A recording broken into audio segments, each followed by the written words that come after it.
이 세상에서 사람이 지을 수 있는 가장 큰 죄가 무엇일까요? 여러분 혹시 생각해 보신 적 있으세요? 사람이 지을 수 있는 가장 큰 죄가 무엇일까요? 뭐 여러분들 생각에 여러 가지가 떠오르실 수도 있지만 그냥 보편적으로 말하면 살인, 사람을 죽이는 거, 생명을 취하는 거라는 답을 많은 분들이 하실 것 같아요. 그런데 이 세상에서는 그렇고 하나님의 나라에서는 가장 큰 죄는 무엇일까요? 하나님 안 믿는 죄. 그렇죠. 예. 하나님의 나라에서 가장 큰 죄는 성경적인 대답은 성령을 회방하는 죄입니다. 성령을 회방하는 죄라는 이거를 좀 해석하는 데는 좀 난해한 부분이 좀 있어요. 근데 저는 좀 쉽게 하는 편이에요. 무엇을 말하냐면 사실은 불신앙을 말합니다. 불신을 말하는 거죠. 불신. 그래서 제가 오늘 설교 제목을 불신이라고 키워드로 불신이라고 정했습니다. 영어로 lack of faith라고도 할 수도 있겠지만 좀 더 가깝게 disbelief라는 단어를 선택해봤는데요. 믿음의 반대죠. 마음이 정직하지 못하여 믿지 못하게 하는 마음의 작용, 이걸 불신이라고 그러죠. 불신앙. 저는 어떤 사람에게 복음이 전해질 때 어떤 한 사람이 하나님에 대해서 알려고 하는 어떤 기회가, 어떤 찬스가 주어졌을 때 그 가운데에는 성령의 역사가 있다고 저는 믿습니다. 여러분들이 밤중에 별을 보다가 하나님을 깨닫게 되는 상황이라도, 아니면 놀라운 하나님의 창조물들을 바라보다가 하나님이 이 세상을 만드실 수밖에 없었겠구나 라는 어떤 결론을 통해서 하나님을 알 수 있는 어떤 일반적인 계시를 통해서 아는 방법도 있지만, 누군가가 하나님의 말씀을 전해 주어서 우리에게 전해진 이 복음을 곱게 받아들이고 믿을 사람은 제 생각에는 아무도 없다고 그래요. 아무도 없습니다. 그러니까 무슨 얘기예요? 오늘 이 자리에 앉아서 우리가 믿음의 성도라고 생각하는 모든 분들의 믿음은 내가 얻은 것도, 내가 성취한 것도 아니었던 것이죠. 저는 그 배후에 그것을 주관해 주신 분이 성령님이라고 생각을 하는 거예요. 그래서 성령께서 우리에게 역사해 주실 때, 우리의 마음이 움직이고 우리의 이해가 되지 않지만 우리의 심령이 열려서 그 복음을 받아들일 수 있는 데까지 가는 것, 그 믿음을 소유하는 것이 하나님의 선물인데요. 그 선물을 거절하는 사람이 있다는 거예요. 받아들이지 않고 거부하는 사람. 그러한 사람들을 불신앙자라고 그러죠. 믿지 않는 사람이 되겠습니다.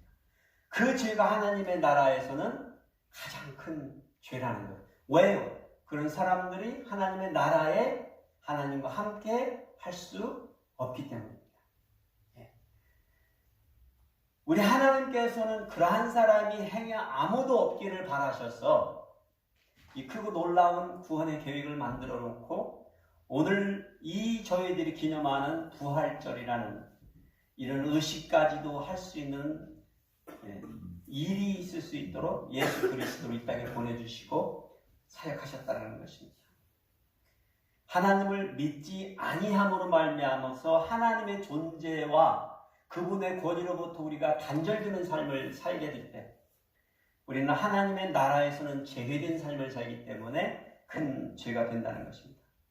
그런데 예수님께서도 살아 계셔서 이 땅에서 사역을 하실 때 불신을 당하셨다라는 것을 오늘 저는 포커스를 맞춰가지고 한번 오늘 마지막 단위의 부활과 함께 이야기를 엮어가려고 합니다. 마가복음 16장을 쭉 읽어보시면 부활의 소식이 계속해서 나타나는데, 부활의 소식과 함께 우리 독자들에게 에코디어서 메아리쳐서 남는 한 생각이 있는데, 아니 이렇게 확실한데도 믿어지지가 않는다고? 특히 제자들이요. 예수님과 3년 반이라는 그 세월을, 그 공생의 시간들을 먹고 마시고 함께 지내며 그 가르침을 받고 배웠던 사람들이 한결같이 믿지 못했다라는 그런 증언을 오늘 저자 마가가 해주고 있습니다. 사실 사복음서에서 마가복음이 유일하게 제자들의 믿음 없음을 직설적으로 이렇게 오늘 읽을 내용처럼 그렇게 지적해주고 있습니다. 사실 사복음서는 어떤 의미에서는 제자들의 행적을 고스란히 드러냄으로 말미암아서 성도들에게 위로를 주고 격려를 주고 도전을 주기 위한 그 글이라는 입장에서 좀 더 제자들을 미화시켜야 될 필요성은 있습니다. 그렇잖아요? 그들이 어떻게 주님을 따랐는지를 이렇게 얘기를 해야 되는데 오늘 마가복음에서는 그 반대의 인간의 모습을 드러내주고 있다는 것이죠. 거기에는 이 복음의 목적이 있다라고 저는 생각이 되어서 그 부분을 하이라이트하면서 오늘 말씀을 풀어가고자 합니다. 예수님이 도대체 왜 불신을 당했는지를 보고자 하는 것입니다. 오늘 16장 1절에서 16절까지를 이렇게 짤막짤막한 구절들이니까 읽기로 하겠습니다. 나는 전에 누군가로부터 불신을 당해 본 적이 있다. 그 기분 아시죠? 누군가가 나를 믿어주지 않을 때 세상적인 표현은 더러운 기분. 한번 느껴본 적이 있다. 그런 분들이 먼저 읽으시고 그 다음 분들이 교독을 하시겠습니다. 시작. 안식일이 지남에 막달라 마리아와 야고보의 어머니 마리아와 또 살로메가 가서 예수께 바르기 위하여 힐품을 사다 두었다가 안식 후 첫날 매우 일찍이 해 돋을 때에 그 무덤으로 가며 서로 말하되 누가 우리를 위하여 무덤 문에서 돌을 굴려주리오 하더니 눈을 들어본즉 벌써 돌이 굴려져 있는데 그들이 그 돌이 심히 크더라. 무덤에 들어가서 흰옷을 입은 한 청년이 우편에 앉은 것을 보고 놀라매 청년이 이르되 놀라지 말라. 너희가 십자가에 못 박히신 나사렛 예수를 찾는구나. 그가 살아나셨고 여기 계시지 아니하니라. 보라 그를 두었던 곳이니라. 가서 그의 제자들과 베드로에게 이르기를 예수께서 너희보다 먼저 갈릴리로 가시나니 전에 너희에게 말씀하신 대로 너희가 거기서 뵈리라 하라 하는지라. 여자들이 몹시 놀라 떨며 나와 무덤에서 도망하고 무서워하여 아무에게 아무 말도 하지 못하더라.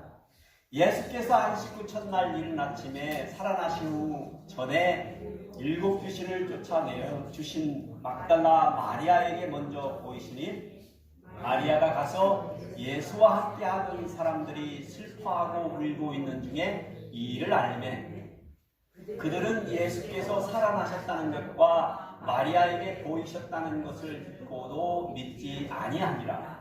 그 후에 그들 중 2사람이 걸어서 시골로 갈 때 예수께서 다른 모양으로 그들에게 나타나시니 2사람이 가서 남은 제자들에게 알렸으되 역시 믿지 아니하니라.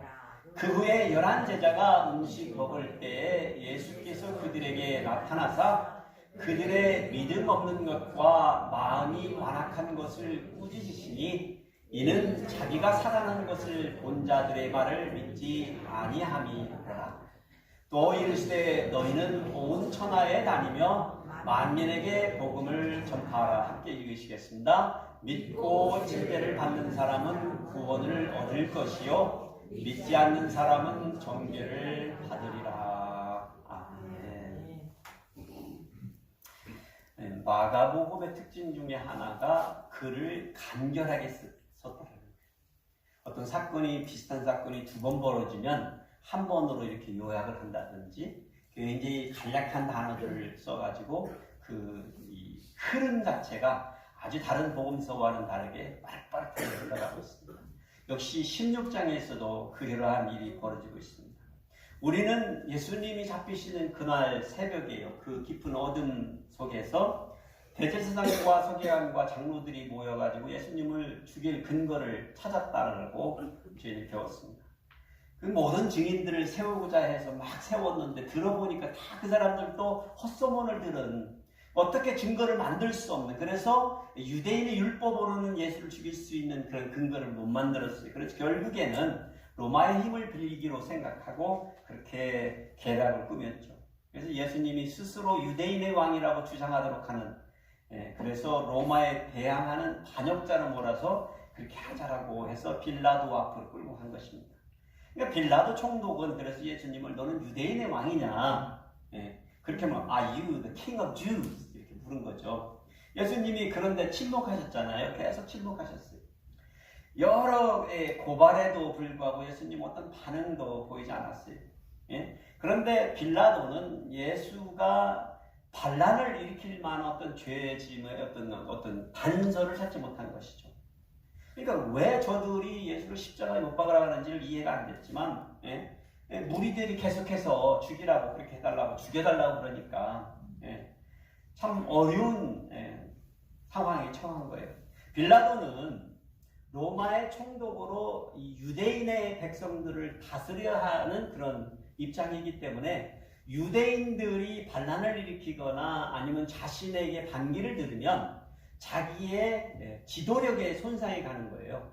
그래서 그렇게 백성들을 무난하게 평화롭게 다스리지 못하는 것의 결과는 그 총독의 리더십에 문제가 있다라고 로마 제국에 보고가 되기 때문에 정치적으로 어떤 선을 타야 되는 입장이었던 거예요. 어려운 거죠, 정치적으로. 그래서 빌라도가 꾀를 하나 냈죠. 명절 때 되면은 죄인을 사면해주는 그런 요즘에도 그게 있잖아요. 있었던 거예요. 그래서 그때 한 사람을 생각해낸 거예요. 그 사람이 누구냐면 바라바라는 사람인데 유대의 독립을 빙자해서, 그러니까 독립투사는 아닌 것이 분명해요. 근데 빙자해서 사람들에게 도적질을 행하고 살인을 서슴지 않던 그런 인물인 거예요. 그래서 잡혀가지고 사형당할 그런 인물이로 붙잡혀 있는 건데, 빌라도가 생각하기에 그 사람하고 예수하고 둘 중에 하나를 너희들이 요구하면 석방시키기로 하면 석방해 주겠다라고 얘기를 한 거예요. 빌라도가 생각하기에 바라바 같은 사람을 감히 유대 사람들이 풀어달라고 할 거라고 생각을 못 한 거예요. 그렇게 흉악한 사람을 놔달라고 할. 그런데 예상이 빗나갔죠. 무리들은 바라바를 놓아주고 예수를 십자가에 달으라고 그렇게 외친 거죠. 그렇게 해서 결국은 빌라도가 어쩔 수 없이 예수님을 십자가에 달도록 하는 판결을 내리게 되고, 로마 병정들은 예수를 그렇게 놀리고 자색옷을 입히고 가시관을 씌우고 머리를 갈대로 치고 침을 뱉고 십자가에 못 박는 거예요. 예수님은 그렇게 십자가에 매달리셔서도 그런 그들을 향하여서 어떻게 기도하셨죠? 나의 하나님, 나의 하나님 어찌하여 나를 버리시나이까? 그렇게 하시면서 저들을 용서해 주십사, 용서해 주십사라고 기도했죠. 그래서 마지막 숨을 그렇게 거두신 거예요. 그의 십자가에서 내려져서 무덤에 놓여지고, 아리마대 요셉의 무덤에 들어갔잖아요. 하늘과 땅이 그의 죽음으로 인하여 침묵의 장면. 그렇게 3일 밤, 3일 낮을 그렇게 무덤에 갇혀 계셨습니다. 이 세상 긴긴 인간 역사 속에서 처음으로 일어나는 그 한 사건을 기다리면서 3일 밤, 3일 낮을 그렇게 무덤에 계셨습니다. 여러분이 제가 3일 밤, 3일 낮을 강조하는 것을 느끼셨을 거예요. 3일 밤, 3일 낮은 주님께서 요나의 표적이라고 손수 자신이 얼마나 땅에 갇혀 계셔야 되는지를 얘기하신 부분이기 때문에 저는 그 부분을 믿습니다. 예수님의 마지막 다시 돌아가시는 그 시기를, 날짜를 계산할 때 아주 여러 가지 의견들이 많습니다. 저는 한 가지 확실한 것은 이것이어야 된다고 생각해요. 3일 밤, 3일 나시어야 된다고 생각합니다. 이것이 이 땅에 온 요나의 표적이기 때문에 그렇습니다. 그러다가 오늘 저희들이 본문을 통해서 예수님이 부활하신 사건 후에 이야기들을 접하게 되는 거예요. 그런데 이 예수님께서 부활하셨다는 이 소식에 대한 반응, 이 반응을 사람들이, 제자들이 어떻게 보였는지를 통해서 저와 여러분의 믿음은 어디에 있는지, 우리는 과연 어떤 믿음을 수호하고 있는지를 되짚어보기를 원합니다. 먼저요, 저희들이 보기에 막달라 마리아하고 갈릴리에서 온 여인들이 부활하신 예수님에 대한 증언을 전할 때 그것을 제자들이 믿지 못했다는 것. 이 해, 예수님이 돌아가시던 해의 6월절은요, 특별한 해였습니다. 안식일이 2번 있었어요. 무슨 얘기냐면 6월절 바로 그 다음 날부터 7일간이 무기절이라는 절기가 찾아옵니다. 6월절이 니산월 14일이면 니산월 15일부터 7일간을 무기절을 지키는 거예요. 그런데 율법에 의하면 이 무기절의 첫날과 마지막 날은 성의로 모여서 안식일로 지키도록 명령을 하고 있습니다. 이거를 유대인들은 큰 안식일이라고 불렀습니다. 큰 안식일. 보편적인 안식일은 매주 찾아오는 안식일. 우리가 지금 알고 있는 토요일에 찾아오던 그 안식일입니다. 그런데 이 해에는 큰 안식일이 있었고요. 그게 무교절 첫날. 그 다음에 토요일 날 오는 안식일이 있었다는 것입니다. 그러니까 여인들이, 갈릴리에서 온 여인들이 예수님을 향품으로 예를 갖추어서 의식을 치르고 싶었는데 안식일이 와서 못 왔잖아요. 그럼 며칠을 못 온 거예요. 날짜로만 계산해보면. 적어도 이틀은 예수님의 무덤을 찾아오지 못했다는 거예요. 안식일이 시작되고 사실 하루는 와야 되는데 이틀이나 못 온 거죠. 그러니 얼마나 기다렸겠어요, 이 여인네들. 그러니까 안식 후 첫날 새벽이 어둠이 아직 캄캄한데 자기들이 준비한 향품을 들고 예수님한테 가가지고 뭔가를 좀 해드리고 싶어가지고 그걸 들고 막 종종검으로 뭐 어둠을 뚫고 지금 예수님의 무덤으로 가고 있는 여인네들의 모습이 보이지 않습니까? 그러고 있다는 거예요. 그들이 누구냐면 막달라 마리아와 야고보의 어머니 마리아와 또 살로메라고 여기에 나와 있어요.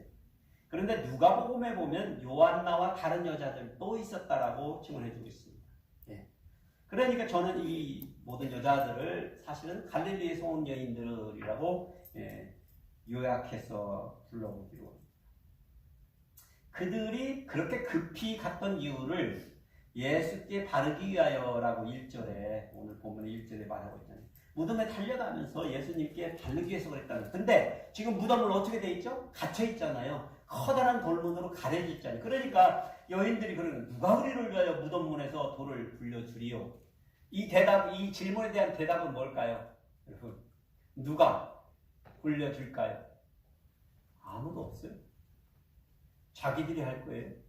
힘이 안 되는데. 로마 병정들이 해줄 거예요? 아닌데요. 제자들이 보려면 아무도 없어요. 그러니까 이들은 자기들이 할 수 있는 일이 아무것도 없다는 것을 알고 있다, 모르고 있다? 알고 있다. 그런데 그 무덤에 가고 싶은 거예요. 주님 곁에 달려가고 싶은 거예요. 이 심정이 뭘까 제가 생각을 해보면, 우리 아버지가 돌아가시고 나셔서 몇 달 있다가 중학교 때였는데 그 농업 시간에 낫을 가져라고 하는 시간이 있었어요. 낫. 그럼 풀을 베려고, 학교 정원에 있는 풀을 벤다고 낫을 가져라고 했는데 그날 그 낫을 쓰고 나서 이제 집으로 가는 시간에 제가 자전거를 타고 우리 아버지 묘를 갔어요. 혹시나 벌초를 하고 싶어서 그렇게 간 거야. 갔는데 아직도 잔디가 안 나와 있는 거야. 근데 이 여인네들이 지금 그 심정이 비슷할 것 같다는 느낌이 드는 거예요. 그냥 뭔가를 해드리고 싶은데 그냥 가고 싶은 거지. 있어 보고 싶은 거죠. 돌을 골려줄 사람은 아무도 없었어요. 그런데 그곳에 갔는데 생각도 못했던 일이 벌어졌잖아요. 깜짝 놀랄 일이 벌어진 거 아니에요. 그 커다란 돌문이 팽개치듯이 옆으로 굴려져 있는 거예요. 놀라운 거죠. 뭐 사삭 들어가 보니까 거기에 신혼입은 청년이 마가복음에서는 한 청년이라고 표현되어 있는데 다른 복음서에서는 두 사람입니다. 그리고 나서 그가 말하죠. 너희가 십자가에 못 박히신 나사렛 예수를 찾는구나. 그가 살아나셨고 여기 계시지 아니하다라고 그러면서 제자들에게 이 소식을 전하라는 거예요.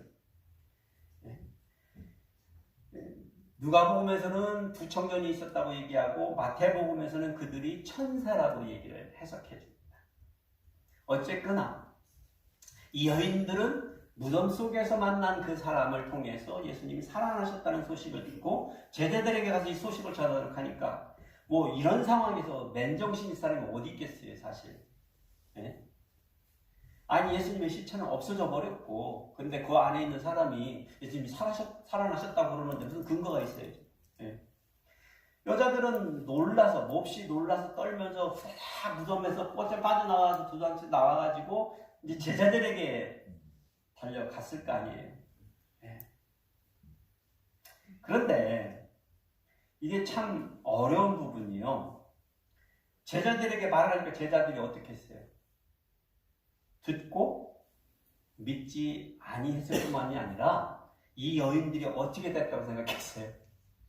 아니 미쳤다고 생각했다니까. 미쳤다고. 네. 미쳤다. 그때 여인들의 소리를 듣고 두 제자가 선살같이 확인하고 싶어서 막 예수님의 무덤으로 달려가는 장면이 오늘 본문에서는 안 나오지만 다른 복음서를 짜집기 해보면 나옵니다. 그러니까 여인네들은 그 제자들이 막 후다닥 달려가니까 그 뒤를 쫓아서 또 온 것 같아요. 예수님의 무덤에 다시 온 거예요.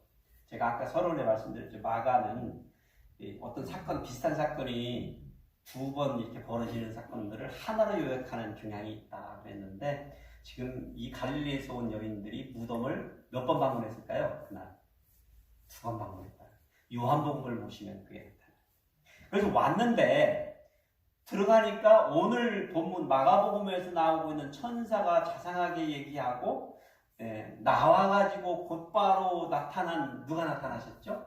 막달라 마리아가 무덤가에서 서성이고 있으니까 오셨던 동산지 같은 이가 누구셨죠? 부활하신 예수님이 나타나셨어요. 누구예요? 7 귀신을 쫓아내주신 막달라 마리아에게 먼저 보이시니라고 마가는 구절에 그렇게 증언해주고 있잖아요. 근데 요한복음에 보면 마가는 이 얘기를 안 하고 있지만 예수님이 마리아에게 마리아야라고 부르니까 동산직인 줄 알았는데 예수님은 그때서 깨달았다라는 내용들을 좀 자세하게 설명해주고 있어요. 부활하신 예수님을 그러니까 제일 처음 만난 사람은 누구예요?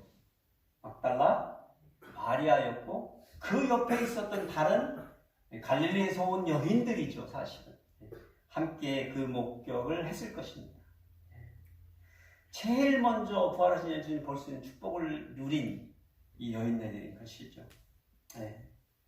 그렇게 해서 제자들에게 달려간 거예요. 다시금. 그리고 나서 얘기를 했을까요? 안 했을까요? 우리가 부활하신 예수님을 뵈었다라고 이제 빈 무덤만 확인한 게 아니고 보았다라고 만나 뵈었다라고 얘기를 했다라는 거예요. 그래서 11절에 마가가 이렇게 증언해줘요. 그들은 예수께서 살아나셨다는 것과 마리아에게 보이셨다는 것을 듣고도 믿지 아니하니라. 그렇게 예수님께서 내가 그리하마라고 약속해 주셨는데 왜 못 믿었을까요? 왜 사람들을 못 믿었을까요? 여러분 같으면 왜 못 믿으세요? 불가능하다고 생각하니까. 과학적으로 불가능하다고 생각하니까. 이성적으로 불가능하다고 생각하니까. 그렇게 예수님이 얘기하셨어도 내 속에서는 그런 게 가능해? 불가능하잖아 라고 꽉 막혀서 있으니까 믿지 않는 것이죠. 다른 사람들이 봤다고 그러는데 안 믿는 것이죠. 그러니까 그들이 하나같이 여자들이 예수님이 돌아가시고 나서 그 충격에 의해서 돌아버렸구나 생각하는 거예요. 돌아버렸구나. 뭐 그럴만도 하죠. 사실 생각해보면. 예수님의 제자들이 왜 그렇게 믿음이 없었을까요? 예? 여러분이나 저 같으면 꼭 믿을 것 같은데 그럴 것 같은데 다쳐봐야 알겠지만 예수님의 제자들의 불신의 깊이는 우리들이 기대하는 것보다 더 컸다는 것을 우리가 알 수 있습니다. 예. 그 정도의 제자들이었다는 거예요. 그 정도의 제자. 근데 여기서 끝나지가 않아요. 마가의 증언을 계속해서 들어보면 베드로가 부활하신 예수님을 만났다는 증언을 해줬는데도 안 믿었어요. 잠깐 여기서 우리는 이제 베드로를 한번 추적을 해볼게요. 제가 앞에서 베드로와 요한 두 제자가 여인네들의 증언을 듣고 무덤으로 달려갔다고 그랬어요. 제 생각에는 그때 처음 여자들이 와서 얘기했었을 때 같아요. 그래서 막 달려가가지고 무덤을 들어갔는데 누가 먼저 들어갔죠? 도착은 요한이 먼저 했는데 베드로가 먼저 들어가서 보니까 빈 무덤인 거죠. 빈 무덤이니까 어떻게 했어요? 예수님의 시체를 누군가가 훔쳐갔구나 생각하러 나와가지고 기이하게 여기면서 어떻게 했다는 거예요. 그들이 본 거는요. 사실 무덤에 가서 본 거는 무덤에 들어가 보니 요한복음 20장 6절에 보니까 세마포가 놓였고 노 머리를 쌌던 수건은 세마포와 함께 놓이지 않고 다른 곳에 쌌던 대로 있더라. 그러니까 예수님이 입으셨던 대로 이렇게 옷이 이렇게 껍질이 벗겨지는 식으로 이렇게 놔져 있었다라는 표현을 그렇게 하고 있는 거예요. 네. 혼란스러움과 놀라움이 있는 거죠. 그런데 베드로와 요한조차도 예수님이 부활하셨을 것이다라는 생각을 지금 갖고 있나요, 없나요? 안 하고 있는 게 이상하지 않아요? 그렇게 여자들이 얘기도 했는데, 그래서 제가 이 장면을 볼 때 첫 번째 여자들이 와서 보고했을 때라고 생각하는 거예요. 요한복음 20장 10절에 이렇게 정확하게 기록해 있어요. 그래서 두 제자가 나와가지고 그냥 자기 집으로 돌아가니라. 근데 여기 자기 집이라는 표현은 사실은 자기들이 머물던 곳으로라고 양상을 해요. 그러니까 아마도 제 생각할 때 집이라는 표현은 뭐 집을 생각하면 아니면 갈릴리로 갔나 아니면 나사렛으로 갔나 뭐 이런 생각을 하실 거 아니에요. 집으로 이렇게 머물던 곳으로 아마도 제자들이 있던 곳으로 갔을 거예요. 예. 그러면 베드로하고 요한이 가서 빈 무덤을 봤다라고 제자들에게 말을 했을 거 아니에요. 예. 그런데 우리가 누가복음을 좀 공부를 하다 보면 굉장히 특별한 구절을 만납니다. 24장 30절에 이러한 증언이 있어요. 제자들이요 다른 제자에게 이렇게 얘기합니다. 주께서 과연 살아나시고 시몬에게 보이셨다라는 구절이 나옵니다. 그리고 사복음서 어디에도 베드로가 어떻게 부활하신 주님 만났는지를 기록해 줬고 있잖아요. 그런데 제자들은 베드로가 내가 주님을 만났다라고 하는 증언을 들은 것이 분명하죠. 그렇게 얘기를 하고 있으니까. 예. 제 생각에는 막달라 마리아와 여인들을 만난 부활하신 주님께서 두 번째로 만나주신 사람이 저는 베드로일 거라고 지금 추론을 해봅니다. 그러나 그 세부적인 내용은 말해주고 있지 않죠. 자, 그런데 베드로가 보았다, 주님을 보았다. 수제자잖아요. 예수님의 수제자. 그러니까 예수님이 아니 계시니까 이제는 큰형님 노릇을 해야 되는데 그렇잖아요. 그 스승을 대신해서 그 공동체를 이끌어가는 입장인데 그 사람이 결정적인 부활하신 주님을 봤다라고 만났다라고 얘기를 했는데 다른 제자들이 어떻게 했다고요? 믿지 않았다. 베드로의 경우는 다른 제자들이 여전히 의심으로 불신되어졌어요. 이게 오늘 본문을 통해서 마가가 우리 독자들에게 고발해주고 있는 거예요. 고발해주고. 제자들이 그것밖에 안 됐다라고 지금 고발해주고 있는 거예요. 여러분 이런 얘기를 들으면서 저와 여러분은 어떻게 생각해야 되냐면 제자들이 그것밖에 안 돼라고 보시기보다는 이거는 나 같은 놈들이네. 막상 그렇게 믿어 의심치 않을 것 같은 제자들이 막상 그러한 일에 부딪혔을 때 판단했을 때 세상적으로 판단했을 때 그들의 머릿속은 여전히 합리적이고 논리적이고 이성적으로 밖에는 계산되어지지 않는 사람들이었다. 그러니까 믿지 못하는 것이죠. 그들이 언제 믿게 될까요? 자기가 직접 봤을 때만 믿게 되겠죠. 그런데 이러한 것을 보면서 우리에게 위로가 될 것이라는 생각을 저는 갖습니다. 왜 그런 제자들, 믿지 못하는 제자들의 행태가 우리들에게 위로가 될까요? 그런 것들도 주님께서는 들어 써주셨다. 그런 사람들도 주님께서는 여전히 사랑하셔서 그들을 위하여 이 땅에 오셨고 죽으시고 부활하시고 그들을 찾아와 주셨다. 마치 우리들에게도 오늘날 똑같은 신앙의 여정을 주님께서는 같이 가시기를 원한다. 무슨 얘기냐면 나는 아직 부족해도 내 믿음은 약해도 없어도 괜찮다라는 말씀을 드리고 싶은 거예요. 왜요? 주님께서 저와 여러분을 구원해 주시기로 작정하시면 저와 여러분을 어떤 모양으로든지 확신시켜 주시고 이 인생의 신앙의 여정을 함께 걸어가 주실 거라는 확신을 갖게 되는 거예요. 왜요? 제자들에게 그렇게 해주셨기 때문에.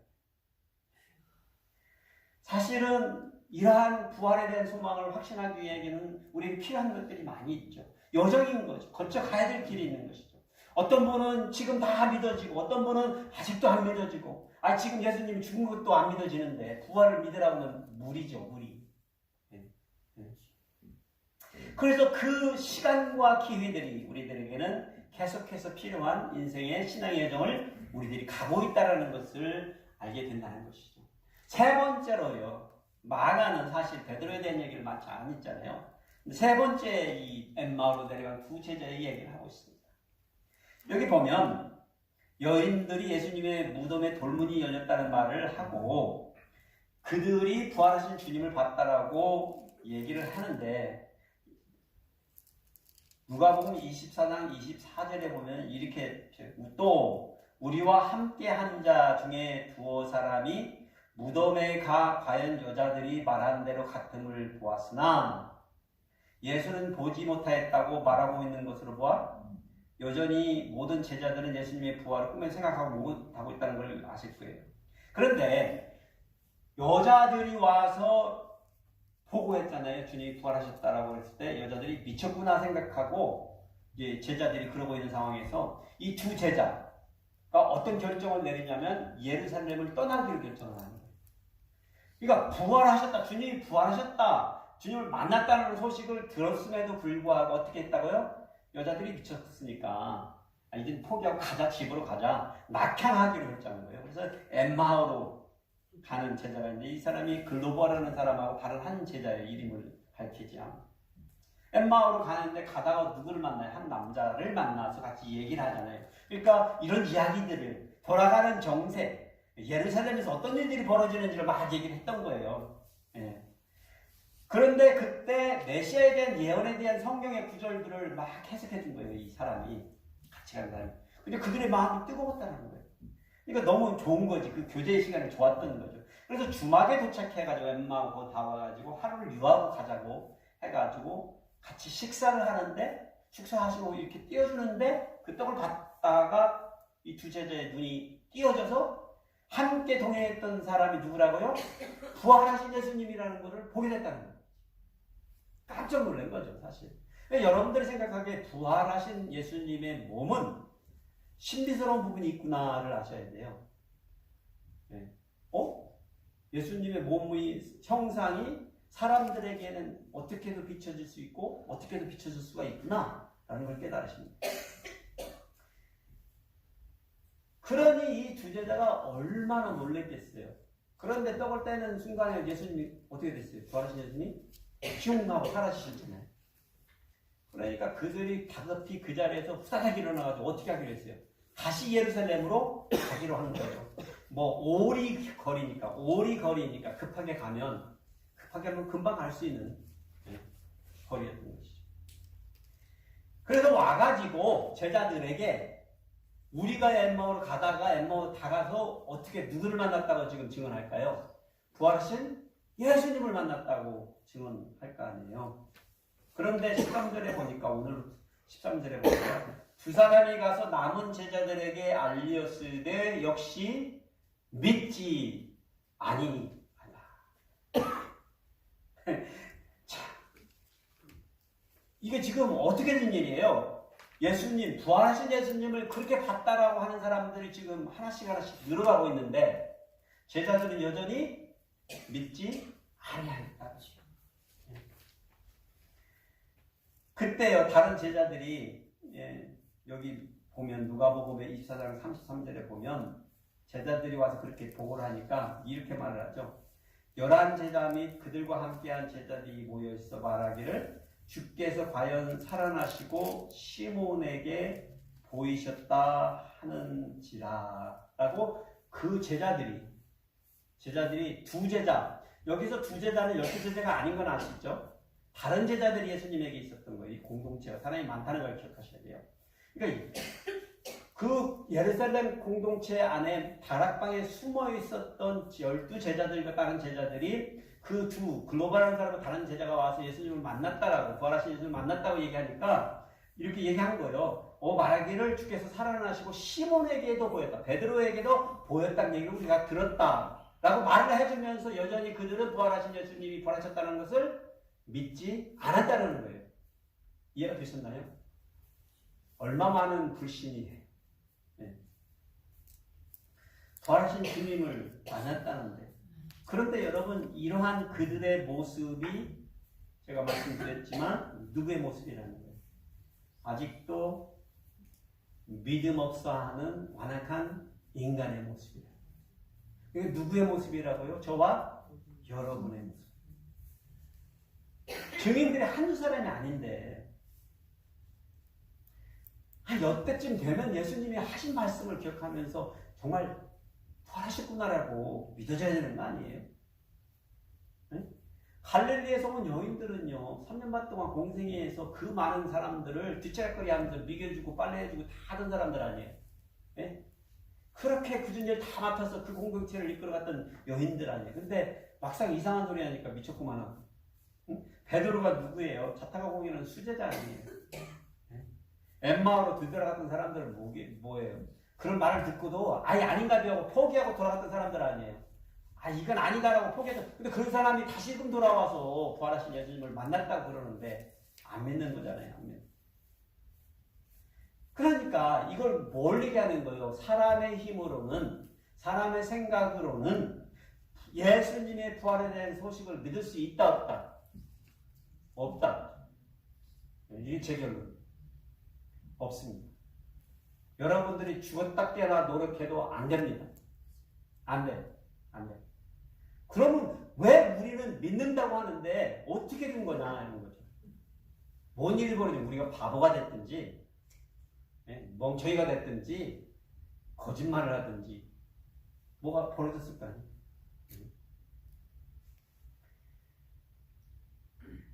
불가능한 것, 사람의 힘으로는 불가능한 것. 우리는 우리 스스로 이걸 믿을 수 없다니까요. 그러니까 여러분 안 믿어주시면 믿지 마세요. 믿으려고 노력해서 되는 게 아니잖아요. 그렇잖아요? 안 믿으셔도 돼.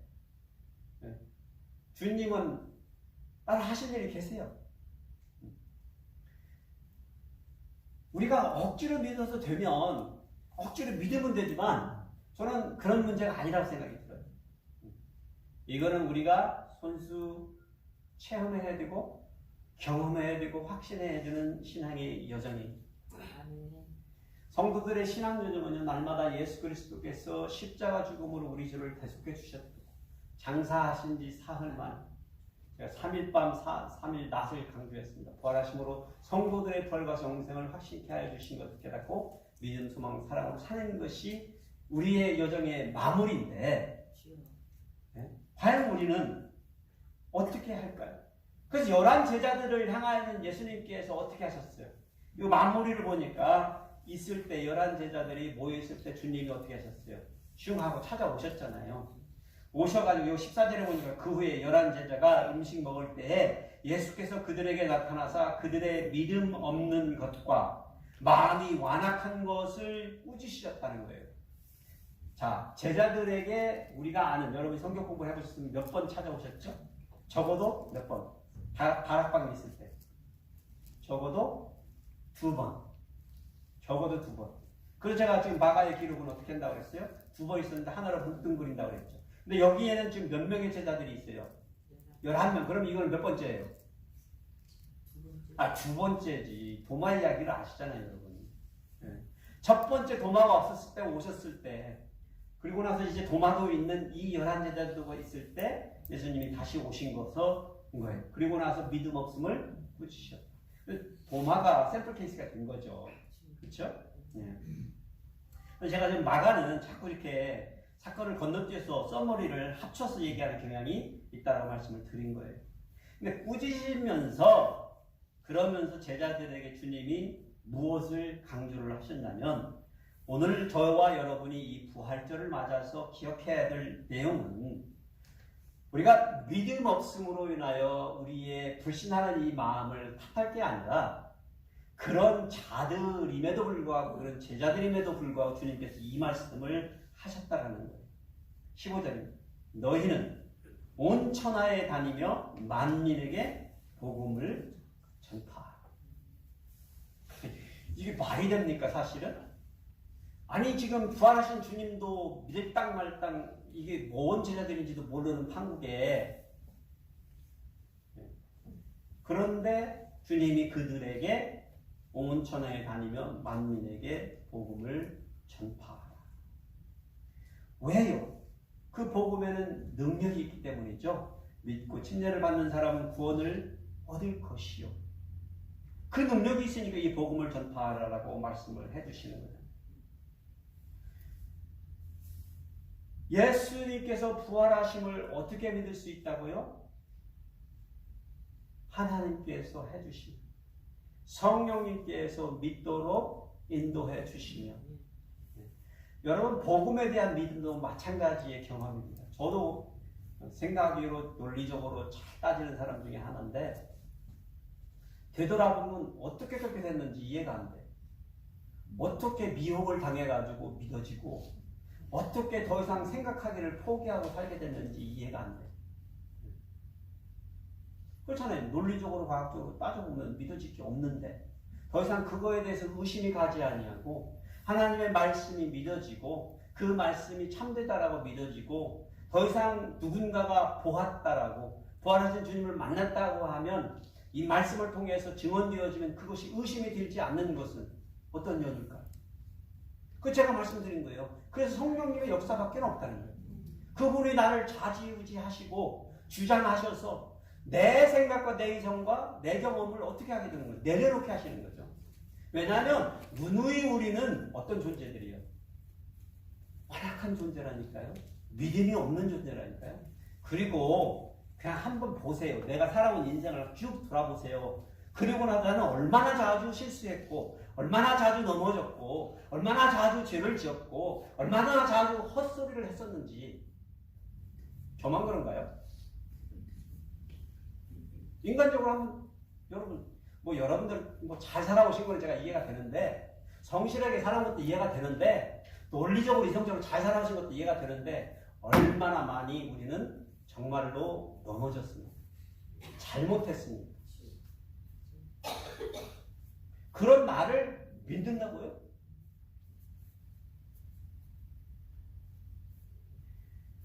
우리는 정말 믿어야 될 분이 한 분 계시잖아요. 부활하신 주님.